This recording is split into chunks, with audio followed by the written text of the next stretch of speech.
शबरी एक गरीब भील जाति आदिवासी समाज की लड़की थी।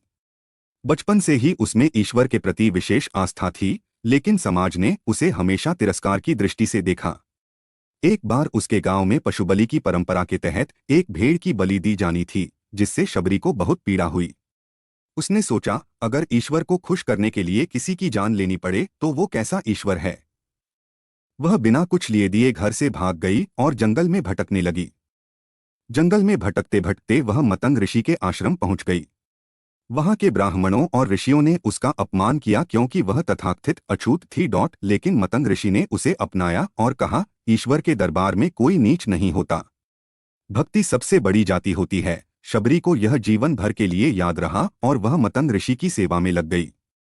जब मतंग ऋषि वृद्ध हो गए और उन्होंने शरीर त्यागने का समय देखा तो उन्होंने शबरी से कहा, पुत्री, तुमने मुझे सच्चे मन से सेवा दी है, भगवान श्री राम तुम्हारे आश्रम में स्वयं आएंगे।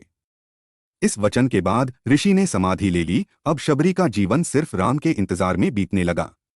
हर दिन शबरी जंगल से ताजा बेर तोड़कर लाती, उन्हें चखकर देखती कि कौन सा फल मीठा है, ताकि श्री राम को खट्टा फल ना मिले। वो आश्रम को रोज साफ करती और बोलती कि आज आएंगे मेरे राम। वर्षों बीत गया, लेकिन उसका विश्वास नहीं डगमगाया। जब राम सीता की खोज में वनवास में घूम रहे थे तो वे शबरी के आश्रम पहुंचे। उसे समय शबरी के खुशी का ठिकाना ना रहा। उसने प्रभु का चरण धोए, उन्हें आसान दिया और फिर प्रेम पूर्वक झूठे बेर खिलाए। लक्ष्मण ने चौंक कर देखा और कहा कि यह क्या। मां शबरी ने खुद चखे हुए बेर दे दिए। राम मुस्कुराकर बोले, लक्ष्मण, ये बेर नहीं, अमृत हैं। इसमें प्रेम है, निष्कलंक भक्ति है। दुनिया के सारे पकवान भी इस प्रेम के सामने फीके हैं। अब ध्यान देने वाली बात सुनिएगा। शबरी को जीवन में अब कुछ शेष नहीं था।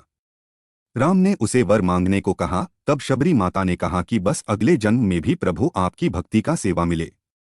राम ने आशीर्वाद दिया और शबरी को मोक्ष प्राप्त हुआ।